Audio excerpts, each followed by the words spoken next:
So let's continue on with the stories about An. Now, after Hugh, the heavy Euro War Games group was winding down, another group took its place, and that person was my friend Ben. Now, it's a private group, and I would not have added An, but he's a nice guy, so he allowed almost everybody from that old group, Hugh, to join into this WhatsApp group.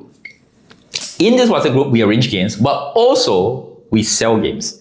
And what will happen, the system is very simple. The person will sell the game because it's among friends, right? We'll sell the game super cheap, and then people will bid up. The person who bids the most will get the game. Nice and simple. It's not about profit. One time, this guy called Wayne wanted to sell this game. So he puts the game up, and then bid, and then one person buys it. It's settled in the WhatsApp group. The next week, we meet. I remember it was me, Wayne, and Ben for sure, the organizer, and maybe another person. We're sitting down, and then Wayne starts to tell this story about how he had already confirmed the game for someone, and then An privately messaged him saying that, hey, let's say the price was $54. He's like, hey, I pay you $60. You tell that person you're not selling, then you sell to me. So you earn more money and I get the game. And everybody felt it just kind of an asshole thing to do lah. So after the day's games, we usually go to a prata place to eat. So we go there, we sit down, and then I'm on another table, but I'm close enough to hear what's happening. So Ben and Wayne start talking to An and telling like, hey, we're friends lah, don't do this, it's not cool, you know. And because it's been so long, I'm not going to try to remember exactly, but the message that An gave was basically this. What? I did nothing wrong, what? This is how the market works, right? And then, on top of which, if you don't want, you can just say no, right? It reminds me of my twin brother, which I don't get along with, so take this as bias, okay? Is that when they do things to you, they can do it because they have the right reasons in their head. But when you do that same thing to them, it's because you had the wrong reason, so you're an asshole. So again, Ben being a nice guy, just say don't do it again, blah, blah, blah. Again, I will handle it more forcefully, but understand why Ben handled it the way he did. Continuing on with this theme of selling things, An had an interesting personality like when he wanted to sell games. Last time on the meetup page was the best place, the forum there was the best place to sell board games.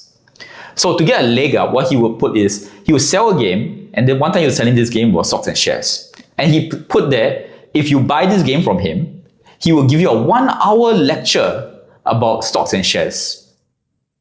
And I won't lie, me and a few guys will laugh about it because it's not like he puts his credentials on. Maybe he's the top 10 traders in Singapore. I don't know. But the fact is, who's coming to buy a game for 1-hour lectures of stocks and shares?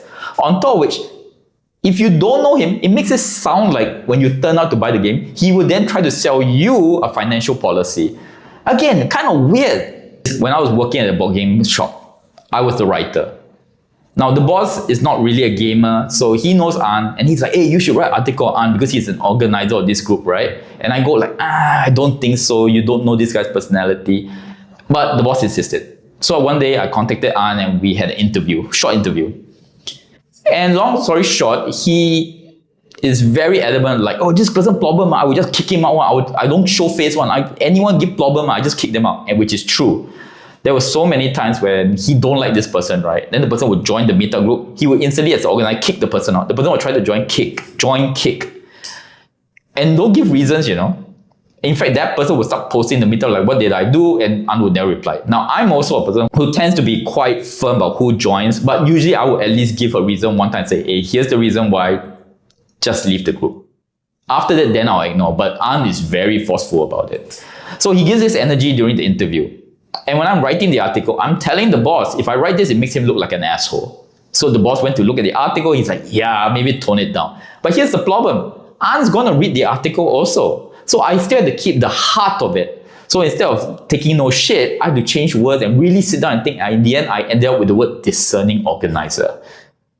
Yeah. So anyway, that was An. Next time we'll talk about a guy who is the reason why I left Ben's group. And it's definitely not because of Ben or most people there. So you're going to hear about that guy. Come back next time. Till next word.